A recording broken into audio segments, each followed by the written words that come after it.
Hey, good morning, everyone. Andrew Kircher from Port Huron Museums here.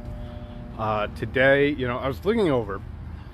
I keep a calendar on my desk that I always like to add to when I find new stuff. But I have this massive calendar that has basically all of the Port Huron adjacent related things, and like what day they happen to. So, whenever I'm looking for what to post on a day, or is it a significant anniversary of something, I'm able to go to that calendar and be like, what was going on today in Port Huron history? So, it's got like hundreds of items to it. And like I said, I always add to it. But man, today, October 8th, is like a red letter day in Port Huron history. There were so many things I wasn't sure what to post about. Although, today was a really easy one, because today, if you haven't seen it already, I did a nice long write-up of it. Today is the 150th anniversary of the Port Huron fire of 1871. So you've probably heard of the two big fires that happened in the Thumb. There's one in 1871 and then one in 1881, about a decade, almost exactly a decade later. The crazy thing is we actually know less about the 1871 fire because a lot of the records were burned up in the 1881 fire 10 years later. So kind of an irony there. But that was just one of the things. And 150 years, that's a big anniversary, so I figure you got to post about that, got to talk about that if you haven't read it. So basically in 1871, there was kind of the perfect storm for things to happen across the Midwest. It had been a very, very dry summer, so kind of the opposite of the one we had, or at least certainly the fall we've had, where it's been very wet. It's all damp out this morning as I look around and walk around. It's definitely been raining out, but been very, very dry, and fires start. The Chicago fire, you've all heard the great Chicago fire. There's all that nonsense about Mrs. O'Leary's cow. None of that's true. It did start near her barn and kind of spread out of control, but it wasn't like her cow, and she was kind of easy to scapegoat. But the Peshtigo fire, which is up in Wisconsin, and that's the deadliest forest fire in recorded history. It killed probably north of 2,000 people. We don't even know how many people it killed because it burned that fast. People were driven out into the lake, and that fire spread to Michigan. There was fire all over the state, the north part of the state, some kind of near the Upper Peninsula, and of course the Port Huron fire. It started burning in the Thumb. Now, they called it the Port Huron fire. Port Huron itself did not actually really burn. There was a lot of fire in kind of outlying St. Clair County. Port Huron, they said that day, October 8th, 150 years ago, it was like night because there was so much smoke in the sky from basically the whole state and the whole Midwest being on fire, and the wind whipping those flames up. It'd been a time where there was a whole lot of logging going on. Guys would chop down these trees, and they would chop off the limbs because you don't want the branches, right? You want the big trunk where you can make lumber out of it. So as they would chop this stuff down, they'd leave things behind. They called them slashings, and you basically build giant brush piles, so it's really easy to set those on fire. Scary stuff. So anyway, this massive fire, it actually burns through so quickly. There's a lot of live trees that don't actually burn. They just kind of get charred on the outside. It kills them, and really it sets the stage because now you got a bunch of dead lumber, and a decade later that all dries out, and that's what catches in 1881. So good morning, Todd. Todd is watching.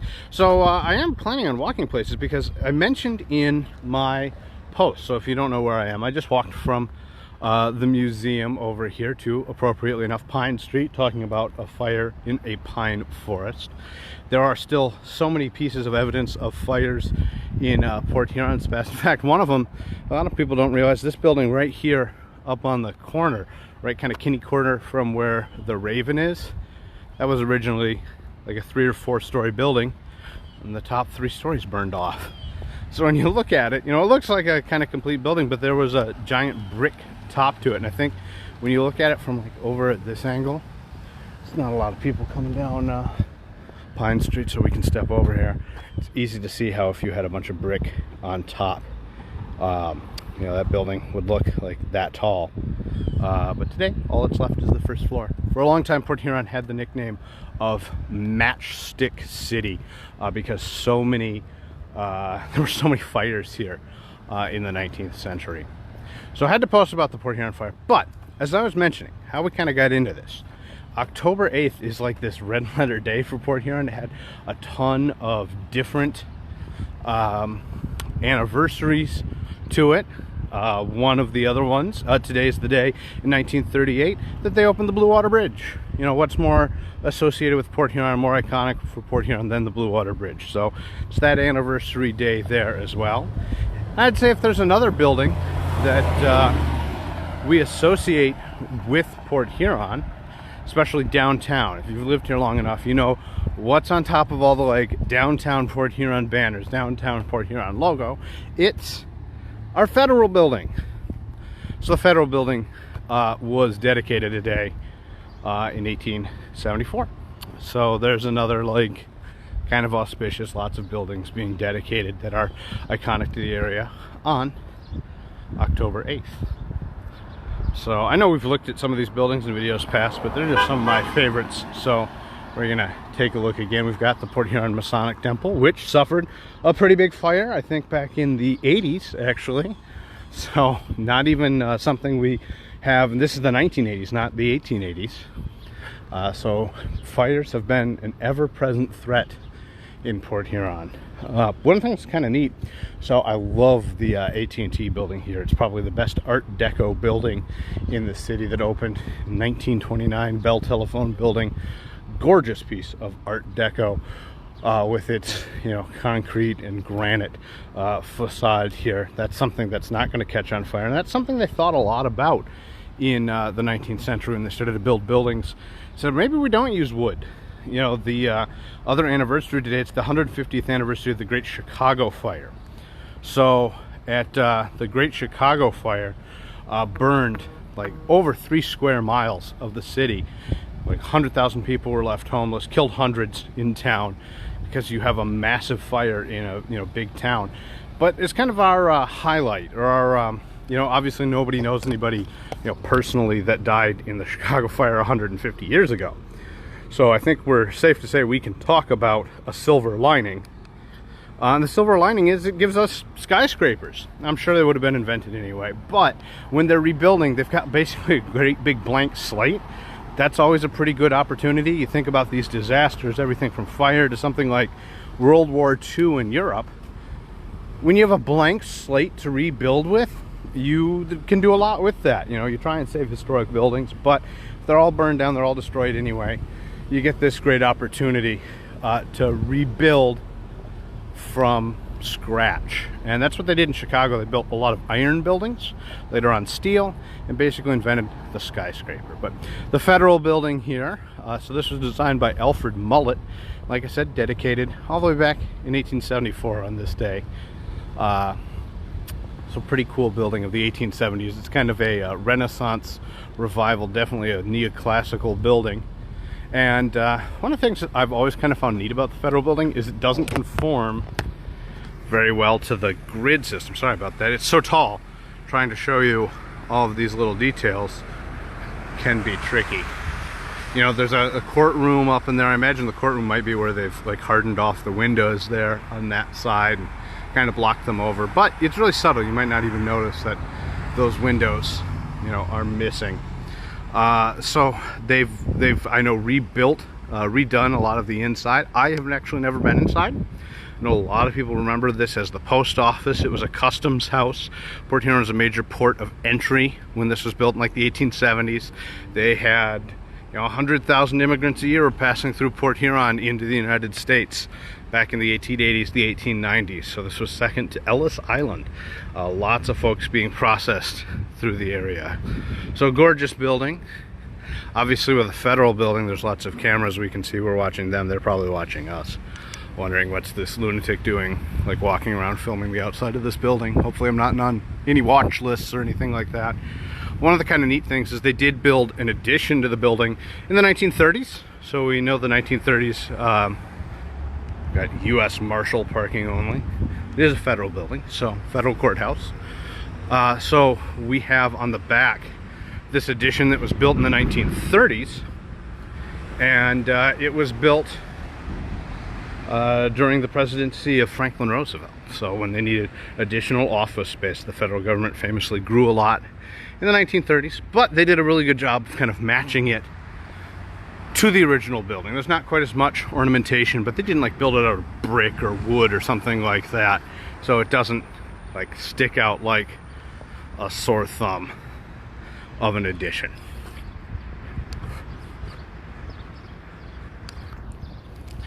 So anyway, that is just a little bit about the federal building. I figured it was worth taking a walk to look on it on one of those anniversaries, talk about some of those other things on our red letter day. I'm sure if you went up on the roof of the federal building, you look up this way, you'd be able to see the Blue Water Bridge. I am not tall enough, nor do I have a stick long enough to hold up the camera to show you guys, but you don't know what the Blue Water Bridge looks like. So a pretty big day, like I said, in Blue Water history. Now, on a bit of a housekeeping note. So, I have had a incredibly busy summer. I have been getting ready. I've got a big day coming up in about a week. I'm getting married. So on the 16th. So I'm actually taking kind of like a week and a half off, where I am doing some last minute prep work for the wedding. It's what I've spent all of my spare time doing. So I know we've done less of these walking tours, you know, just out on regular streets. I promise I'm building some more up, and we'll be able to keep doing these, keep walking around town. I know people really like them. People sometimes, makes me a little sad when people are like, oh, I liked when you did them. I say, well, I still do. It's just not as frequently. You know, now that we're open again, firing on all cylinders, I've got quite a few things that I do. In fact, I recently got kind of a new job title, the official curator of history, along with community engagement manager. So I run our social media, but I still do all of that, you know, history research, prepare our trolley tours. If you haven't been on those, I've been doing a lot of those this summer. We just added another couple of tour dates for the 30th and 31st for our Murder and Mayhem tour, our most popular tour. They sell out if you want tickets for that. I know we're already starting to sell them, so grab your tickets today. So thank you all for the kind well wishes. Yeah, so that's just why you haven't seen quite as many. Man, this doesn't want to cooperate in this cold weather, or wet weather rather. It's not really cold, but there we go. So yeah, it's a gonna have a couple weeks off, plan on hitting the ground running afterwards. Hopefully we'll be able to even do a few of these live tours, maybe in the winter. You know, winter's always an interesting time to look at buildings, because you can see, not only is the snow pretty when we eventually get some of it, but you know, all the leaves fall off the trees. You can actually see the buildings themselves a little bit better. So I'll endeavor to get us out and get going. But now that I'm done working on my own house, which is where my wedding's taking place, it's I'll have a little bit more free time. I think a little bit less stress at work. So looking forward to doing that, doing more of that research that we're always compiling. I'm also working on a couple of trolley tours. In addition to the ones we offer, our neighborhoods tour, we also offer an architectural highlights tour, which if you watch these videos, I'm sure you'd love. The Murder and Mayhem, I think I've got enough to pull together another Murder and Mayhem tour, like more murder, more mayhem, because it is so popular that people might want to go on another one and see some more. You know, here's one of my favorite buildings. I love walking by this. This was a home. This was actually a Second Empire home. You can barely see it anymore. It's all clad in this kind of like vinyl cladding, and it's been built in to the American Legion Hall here. But you can actually see where this building originally kind of had a tower. They're great big long windows. The windows are still there. There are chimneys up on the side. This was a private home from the 1870s, a beautiful Second Empire home that you just barely can see as still existing. You got to know exactly what you're looking at for that house that is built in behind the American Legion Hall here from about 1920s, 1930s. So I think that's about it for housekeeping notes. Like I said, I'll be off for a couple weeks, but I've got some people covering for me, so we'll still have some Facebook posting available. That'll be happening, so you'll be able to keep your eyes open for that. I'll also let you know, one of the things we've got going on, we of course have our new children's exhibit, Discovery City. It's a local adventure for kids. It's pretty fun. It's pretty exciting. You can still sign up for that. You can kind of show up at this point. We have some open spots just about every session. You know, the first few days are pretty hectic, so we really required and encourage those reservations. These days you can probably get away with just showing up. We've got reservations throughout the day. It's pretty fun. It's a really exciting way to get the kids in. It never rains in Discovery City, so if you're looking for something to do.